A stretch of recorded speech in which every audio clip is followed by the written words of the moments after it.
आज छत्तीसगढ़ के बलौदा बाजार में जिला साहू संघ, तहसील साहू समाज, नगर साहू समाज एवं ग्रामीण साहू समाज के लोगों ने एकजुट होकर रैली निकालकर उदयपुर में हुए दर्जी कन्हैया लाल साहू की निर्मम हत्या के विरोध में राष्ट्रपति के नाम एनडीएम राजेंद्र गुप्ता को ज्ञापन सौंपा है। सौंपे गए ज्ञापन में साहू समाज ने कन्हैया लाल के हत्यारों को फांसी जैसी कड़ी से कड़ी सजा देकर मृतक के परिवार को आर्थिक सहायता देने की मांग की है। साहू समाज का कहना है कि कन्हैया लाल अपने परिवार का एकमात्र पालनहार था, जिसकी कमाई से उसके परिवार का पालन पोषण होता था, जो कि अब नहीं रहा। परिवार को अपना जीवन यापन करने में काफी परेशानियों का सामना करना पड़ रहा है। बलौदा बाजार से अमृत साहू की रिपोर्ट। बाजार भाटापारा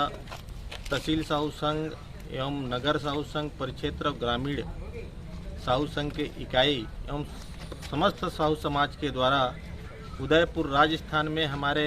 साहू समाज के बेटा कन्हैया लाल टेलर, जो कि राजस्थान में टेलर का काम करता था, कपड़ा सिलाई का काम करके अपने परिवार का पालन पोषण करता था। वह अपने परिवार के पालन पोषण करने वाला एकमात्र सदस्य था। उनको जो है नुपुर शर्मा के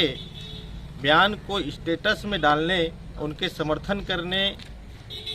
के लिए उनके जो 8 वर्षीय बेटा ने अपने मोबाइल पे डाला था, उसी को लेकर के आतंकियों ने उनके टेलर के दुकान में जाकर उनके गला को रेत करके हत्या किए हैं, जिसमें हमारे साहू समाज के लोग निंदा करते हैं और मांग करते हैं कि उनके परिवार के लोगों को सरकारी नौकरी दी जाए, उनके परिवार के लोगों को सुरक्षा व्यवस्था प्रदान किया जाए और हत्यारों को कड़ी से कड़ी सजा दी जाए। इस संबंध में हमने आज महामहिम राष्ट्रपति के लिए एक ज्ञापन बना करके कलेक्टर जिला बलौदा बाजार को ज्ञापन सौंपे हैं